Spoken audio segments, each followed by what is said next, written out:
My sister refused to allow my 17-year-old daughter at her wedding because she was underage. I didn't protest. I simply replied that we wouldn't be coming. But when the holiday season arrived, I made one subtle change that caused my entire family to erupt in anger. I'm Claire, the eldest of 3 sisters. In my childhood, that position meant I was the one everyone counted on. The assistant, the childminder, the one who managed situations when our parents were exhausted or inattentive. Initially, I didn't really object. That was simply how things were. Tessa, being the middle child, was the entertainer, the spotlight seeker. Rachel, the youngest, was the pampered one. She could do anything without consequences. I was the one tidying up after everyone. When I grew up and became a parent myself, the dynamic shifted slightly, but not significantly. I adopted my daughter Maya when she was 3. She had these profound, contemplative eyes and this reserved manner of examining the world, as if she was still uncertain about trusting it. I recall the first occasion she addressed me as Mom. I sobbed in my vehicle after leaving her at preschool. From day one, I vowed she would never experience rejection within my family. Not ever again. But despite my efforts, I couldn't fulfill that promise. Tessa became engaged last spring. Grand announcement, impressive ring, elaborate Instagram caption. Naturally, I offered congratulations. Maya even crafted a card for her, cut out small wedding bells and attached them with excessive glitter. Tessa remarked it was nice, then abandoned it in her car's back seat. I discovered it there a fortnight later, partially crumpled beneath a coffee cup. Nevertheless, Maya was thrilled about the wedding. She began browsing dresses online and wondering whether to style her hair up or down. I could sense her apprehension, yet hopefulness. She wanted to be part of it. Then the invitation arrived in our mailbox. It was one of those luxury types, thick paper, golden edging, the kind probably costing more than my monthly utilities. I unwrapped it at the kitchen counter while Maya completed homework at the table. The standard information: venue, attire requirements, response card, website. And then I noticed it. Adults only, 18 plus, strictly enforced, no exceptions. I perused it twice, thinking perhaps I'd overlooked something, but I hadn't. Maya observed my expression. Before I could speak, she glanced up from her notebook and asked, "She doesn't want me there, does she?" I explained, "It's an adults-only wedding." She remained silent momentarily, then questioned, "Is it because I'm adopted?" That question fractured something within me. She expressed it so matter-of-factly, as if it were merely a reality she'd come to terms with. I assured her, absolutely not. Yet I understood what she meant. It wasn't the first such occurrence. Not precisely this, but other incidents. More subtle ones. Slippery remarks. My mother once introduced Maya as Claire's girl, never our granddaughter. Tessa referred to her as your daughter, as if discussing a neighbor's child. There were occasions during family celebrations when Maya would volunteer to assist in the kitchen, and nobody would even acknowledge her. I attempted to believe it was unintentional, that they had no ulterior motive. But this instance, this was unmistakable. I didn't argue. I didn't shout. I simply went online and selected not attending. No explanation. Just no. I presumed that would conclude it. The following day, Tessa messaged me, "Hey, just saw your RSVP. Is everything all right?" Followed by another message. "If this concerns the age restriction, I hope you understand we're being completely consistent with everyone. Nothing personal, correct?" Not personal. Except that Maya is her niece and she's 17, not 7. I didn't respond. Then Rachel contacted me. "Tessa mentioned you're not attending. Why? What's happening?" Then my mother phoned. She never calls just to chat, so I answered, already steeling myself. "Claire," she said, "I heard you're skipping the wedding." "Is this truly about the age limit?" I replied. "Maya isn't invited. I'm not going without her. She's nearly 18. My mother said. "It's not as if she's a small child. She's family." There was silence. "Don't penalize your sister over this. It's just one evening." I didn't debate. I simply stated, "We're not coming," and ended the call. That should have been the conclusion. But then came the group messages, the blame, the barely concealed remarks. "Rachel, can't believe you're creating such drama over one policy. You always have to stir up trouble. Maya's not the only one excluded. This isn't about her. You're making it about her." My mother sent an extensive message regarding family harmony and forgiveness, about how we've all compromised, about how challenging it is being caught in between. I didn't answer. Maya erased the dress photos from her phone. She ceased mentioning the wedding. She didn't weep. But I think that's what pained me most. How unsurprised she appeared. She'd already discovered what I spent too long trying to ignore. So when Christmas approached and nobody had apologized or even mentioned it, I made a quiet decision. I didn't invite them. No major declaration, no confrontation. Just silence. And that's what truly angered them. If you'd questioned me a decade ago about my vision of motherhood, I would have mentioned birthday celebrations, untidy embraces, sparkles on the rug. I wouldn't have mentioned trying to shield a child from people who profess to love you both. When Maya entered my life, she was 3 years old and heartbreakingly solemn. Large brown eyes, gentle curls, and a quiet gaze that made you feel she was committing everything you said to memory, just in case she needed to endure you. She didn't warm up swiftly. She didn't laugh on demand. She didn't run into my arms like a cinematic moment. But when she finally reached for my hand in the supermarket unprompted, I wept in the car park for 10 minutes. My husband Ethan remarked, "That was the moment she chose you, and I've been choosing her every day since." But my family never quite understood how to interact with her. Initially, I attributed it to awkwardness, adjustment. She didn't have my eyes. She didn't bear my surname yet. She didn't join conversations at festivities the way other children did. But it extended beyond that.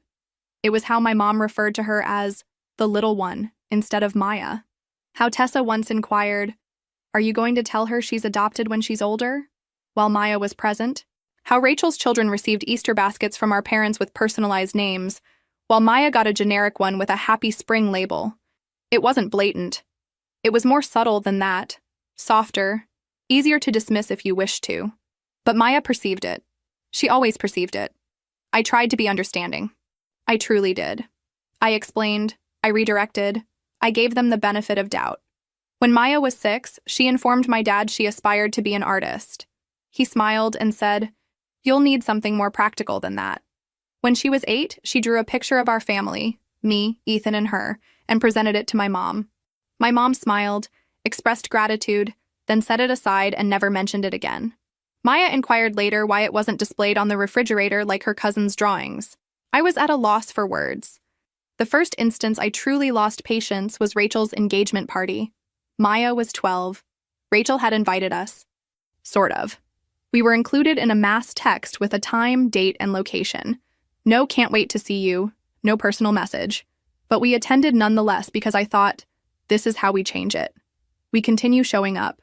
Maya wore a light blue dress and those small silver flats she'd chosen herself. She was anxious, kept asking if she looked appropriate, if she could remain near me. At the gathering, Rachel greeted us with a tight smile and a hi, then turned to embrace the next person without asking Maya anything. No compliment, no, "Wow, you look so grown up," just emptiness. We stayed for approximately 25 minutes. Maya remained by my side the entire time.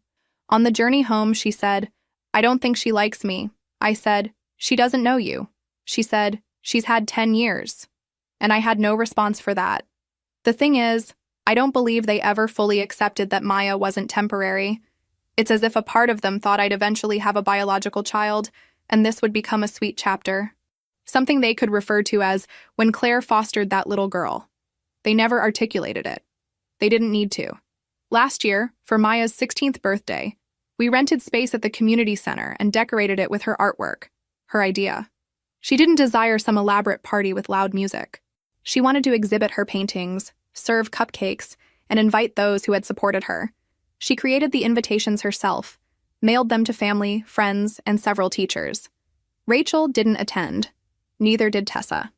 My parents arrived 30 minutes late and brought a card that said, "To a sweet girl," with a $20 bill inside. Maya thanked them. She's invariably polite.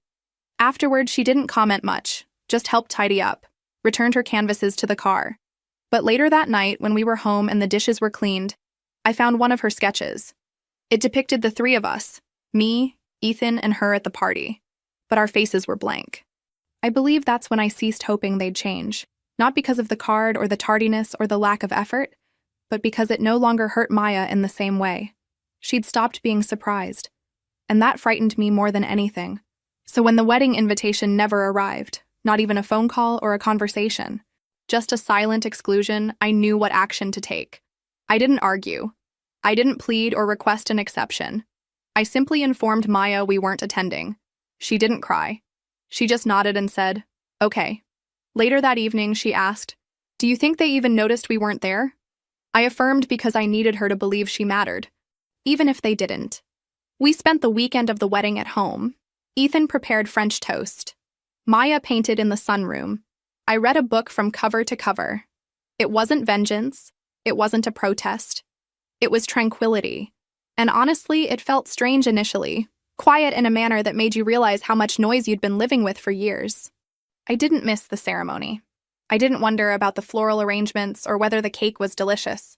I thought about Maya. I thought about how she used to seek their approval in every comment, every holiday, every family dinner, and how gradually they taught her not to expect it.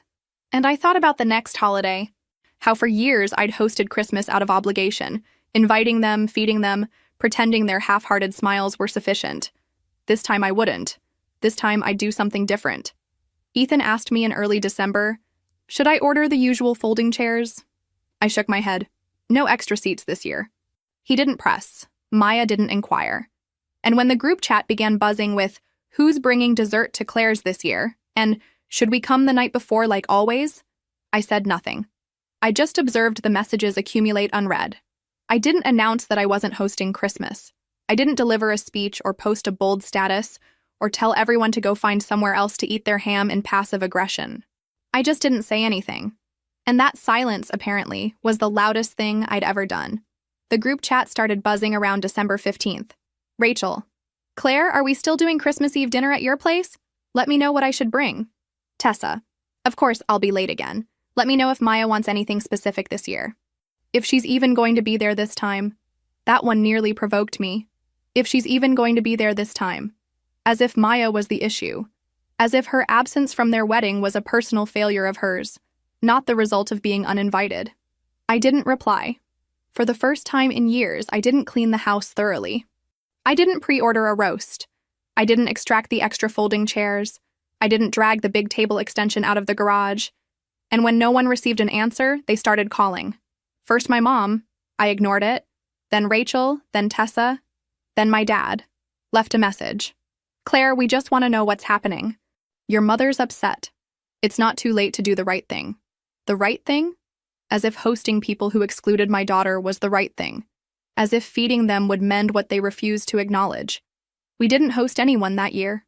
Instead, Ethan and I made lasagna in pajamas while Maya baked sugar cookies in shapes that barely maintained their form. We stayed home, watched films, opened our gifts early. We laughed more than we had in months, felt normal in a way our holidays never had before. No one walked carefully. No one had to interpret pointed comments. No one became silent when Maya entered the room. It was just us. And that's when the messages began to change. December 26th, Tessa in the group chat. "I just think it's sad. We've all tried to welcome Maya, but Claire has made it impossible to connect with her." Rachel. "I mean, if you sever ties with family every time there's a disagreement, you'll end up alone." Dad. "The way you're handling this is cruel." "I'm sorry, but it is." My mom sent me a photo of the Christmas tree at their house with the caption, "It wasn't the same without you. Maya would have loved her gifts." I didn't reply because they weren't gifts for Maya. They were guilt-wrapped invitations to return and pretend everything was fine. And I'd done that for too long. A few days later, we received a card in the mail. No return address, but I recognized the handwriting inside. My mother had written, "I wish you'd consider the example you're setting. Maya will observe how easily you shut people out." That line resonated with me because I realized that's exactly what I want her to see. Not that love is disposable, but that love, authentic love, doesn't require you to diminish yourself. It doesn't ask you to sit quietly while those around you pretend your pain is too uncomfortable to acknowledge. Maya didn't inquire about the messages, but I know she noticed the tension. She's never been one to ask directly. She just watches, absorbs, as if she's still trying to determine which parts of the world are safe. One evening, she was curled up on the couch with a blanket over her legs, sketching something. She paused, then said, "If I wasn't adopted, do you think they'd like me more?" The question impacted me more than any of the texts. I sat beside her. "Sweetheart," I said, "they'd probably pretend better, but the way they treat people who aren't like them, that was never about you." She looked at me with those same serious eyes from the day I met her and said, "I don't think I want them to like me anymore." And that was the moment I stopped waiting for an apology. A few days later, my father called again. I let it ring. Then he texted, "Your mother's not sleeping. She feels like she's lost you. We know we erred, but that doesn't justify excluding everyone. That's not who you are." I stared at that line for an extended period. That's not who you are. I used to ponder that. Used to question whether I was being too detached, too sensitive, too severe. But no, this is who I am. Someone who finally understands what she will and won't tolerate. Someone who knows that maintaining peace at the expense of your child's dignity isn't noble.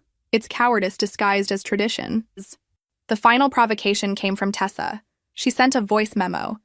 One of those rambling ones where people attempt to sound composed, but every sentence contains a concealed knife. "I just think it's sad, Claire. You always emphasized how much you love Maya, but now it seems like you're using her as a shield. Like anytime someone doesn't treat her like royalty, you exclude them. That's not healthy. That's not parenting. That's obsession." I didn't listen to the remainder. I deleted the message and blocked her number. Because if loving Maya intensely, completely, is viewed as obsession in their world, then yes, I'm obsessed. I'm wildly, unapologetically obsessed with protecting the person who needed me the most. And nothing they say will make me regret that. New Year's came and went quietly.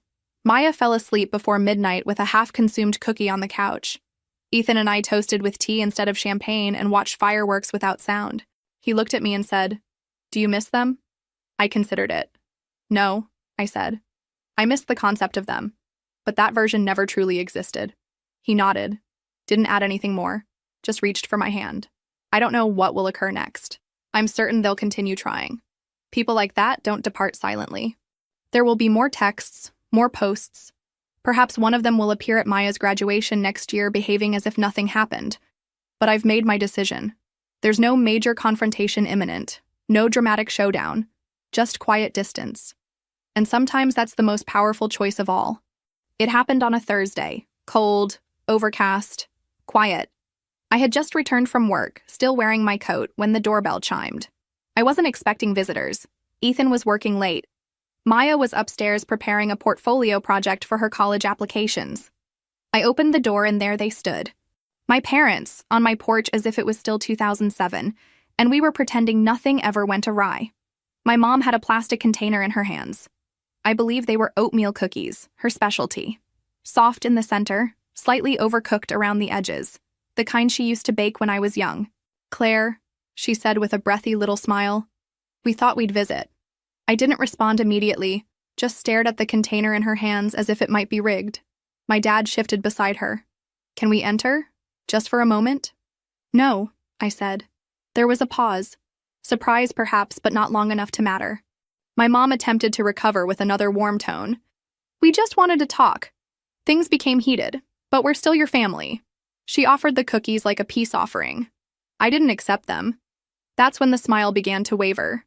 "You don't have to behave like this," she said, her voice tightening. "We know it's been difficult, raising a teenager, pushing everyone else away," my dad added. "We tried to be patient, we gave you space. But this? You're going to lose your real family over a girl who's going to depart in a few months?" My stomach tightened. "She's 17, my mom said softly. "She'll go to college soon. And then what? You'll be alone. You'll regret this." I could hear the subtext. This wasn't about reconciling. This was about control. And then my mother said it.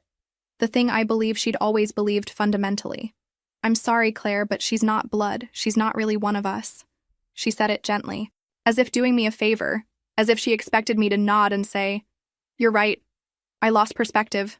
Instead, I inhaled deeply, stepped back, and said, "You need to leave immediately." My dad appeared taken aback. "Claire?" "No," I said more loudly. "You don't get to arrive here with cookies and pity and act like this is kindness. You don't get to insult my daughter to my face and then wonder why I'm not inviting you in. You're going to regret this," my mom repeated, her voice breaking now. "When she leaves you, when she forgets about you, you'll understand. Our door will remain open. You'll return. You'll realize we were correct." I didn't respond. I didn't need to. I closed the door, secured it, and leaned against it until I couldn't hear their footsteps anymore. I informed Maya the next day. I wasn't going to. I didn't want her to bear their toxicity, but I've never deceived her. Not about anything significant. She sat very still while I told her what they said about her leaving, about not being blood, about me returning one day. She didn't cry, but I could see it in her hands, how tightly she clasped them in her lap, how her shoulders stiffened. They truly believe I'll abandon you? She said. No, I said. They hope you will. That way I'll need them again. She nodded slowly. They don't get to hope things about me, she said. I thought that would conclude it. I should have known better, because a week later my cousin Sarah forwarded me an email that Rachel had sent to the extended family. It was lengthy, rambling, passive-aggressive in the way only Rachel could achieve. But the message was clear. She told them I had deserted the family for a girl who manipulated her way into Claire's life and isolated her from everyone else. She implied Maya had been difficult, distant, and ungrateful, that my relationship with her was unhealthy, that I was obsessed with protecting her from imaginary slights. It was repulsive. And worse, it was effective. People began reaching out. Aunt Linda texted me asking if I was all right. Uncle John called Ethan, asking if I was experiencing a breakdown. My second cousin Chloe left a comment on one of Maya's art posts. You're very fortunate, don't forget who provided you a home. Maya saw it. I witnessed her seeing it. And that was the final straw. I didn't compose a response. I compiled a dossier, screenshots, messages, photographs, every ignored invitation, every exclusion, every receipt. I wrote a letter. Not emotional, not angry, just facts. I sent it to the extended family only once, with the subject line, for those who wanted the complete story. I didn't request sides. I didn't demand apologies. I simply provided them with the truth. Some replied, some didn't. A few quietly unfriended Rachel. A few didn't believe a word I stated. It was inconsequential because I wasn't doing it for them. I was doing it for Maya, so she'd never question whether she imagined it, so she'd never ask again. Do you think they'd like me if I was blood? After that, I blocked everyone who attempted to argue, everyone who said, but maybe if you just discussed it. Everyone who thought maintaining peace was more important than protecting a child from emotional abuse disguised as family tradition. We never heard from them again. Not directly. I'm certain they still discuss us. I'm certain I'm the anecdote they relate at parties when someone mentions estranged children. I'm certain Maya's name is still spoken in tight, judgmental tones. Let them talk. They forfeited their right to know her. Fast forward. Maya's in college now. Art program. Top of her class. She still calls me every night. Not out of obligation, just habit. She sends images of her sketches. Sometimes she requests my opinion. Sometimes she just wants to say goodnight. When I left her at her dormitory, she embraced me for a full minute and whispered, I'm not going anywhere. She meant physically, perhaps, but I knew what she truly meant. People say you can't choose your family. I did. I chose her. Over blood, over guilt, over years of learned silence. And if they still believe I'll return one day, let them wait. Sometimes I still reflect on that moment on the porch. My mother offering those cookies as if they could undo years of silence. As if sugar could repair what they never had the courage to express aloud. And occasionally, late at night, I wonder if I overreacted, if I should have tried harder, remained quieter, been more forgiving. But then I remember Maya's expression when I told her, they don't get to treat you like that. I remember how firmly she hugged me when she departed for college. I remember that I promised her something no one ever promised me growing up, that I'd choose her every time. Do you think I did the right thing? Share your thoughts below. And if you want more stories like this, remember to subscribe.